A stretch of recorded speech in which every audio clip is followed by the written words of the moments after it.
référendum, c'est d'appeler le plus grand nombre de compatriotes gabonais dès lors que le discours du chef de l'État a été clair. Il appelle les compatriotes gabonais à participer massivement au référendum et de pratiquement suivre sa vision. La vision du chef de l'État, c'est le vote oui.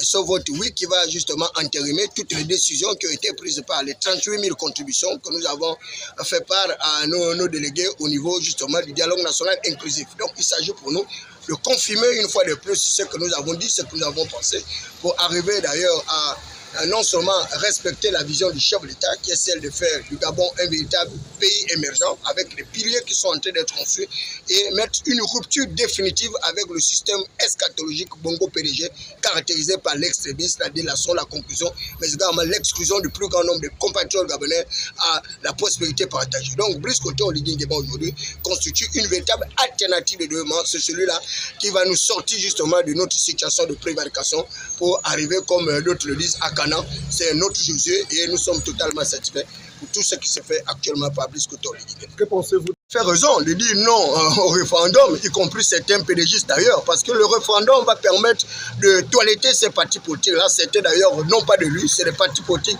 sans aucune représentativité. Or, les partis politiques doivent concourir à l'expression du suffrage, c'est-à-dire participer aux différentes élections. Malheureusement, ces partis politiques font du chantage honté parce qu'ils n'ont personne derrière eux et la multiplicité des partis politiques aujourd'hui arrive à brouiller le jeu politique. Donc, il s'agit de mettre un stop à toutes ces formations politiques, de pouvoir les réorganiser en ensemble pour que le Gabon puisse véritablement amorcer le processus démocratique avec beaucoup plus d'intérêt et que ces partis politiques qui sont devenus des véritables mangeoires pour le peuple gabonais.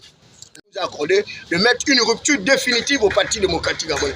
Ce Parti démocratique gabonais caractérisé par 56 ans de gouvernance chaotique, 56 ans de misère, de pauvreté, 56 ans d'ostracisme, et il est hors de question que nous puissions laisser ce parti encore se réveiller sur le centre de sa morosité. Il s'agit de mettre fin à ce parti politique et le oui référendaire va permettre de mettre définitivement certains leaders de formations politiques, c'est-à-dire le Parti démocratique gabonais, avec certains de ses affiliés et ses associés, parce que le oui va permettre de les sanctionner. Donc ils auront 3 années d'inéligibilité.